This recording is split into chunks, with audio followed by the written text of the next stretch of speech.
কাকু কাকু আমি চকলেট নিব চকলেট কাকু কাকু গরম মশলা দাও তো 10 টাকার আর একটা ললিপপ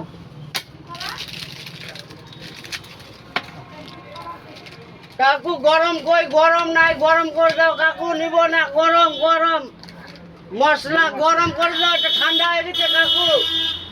আমাকে পয়সা ঘুরে দাও গরম মশলা মাসি বলেন তো এটা গরম না তো গরম কই এটা গরম কই আমাকে মা বললো গরম মশলা নিতে তো গরমই তো না ঠান্ডা হয়ে গেছে ঠান্ডা আমি নিব না বাচ্চা পাই ঠকানো আমি নিব না নেবে না আমি নিব না পয়সা টাকা না ঘুরে যাও মাকে মাকে ডাকো যাও আমি নিব না ঠকানো বাচ্চা পাই হ্যাঁ আমি জানি না বুঝি না খালি এরা খালি দোকানে বাচ্চা পালে ঠকাই দেয় আমি মাকে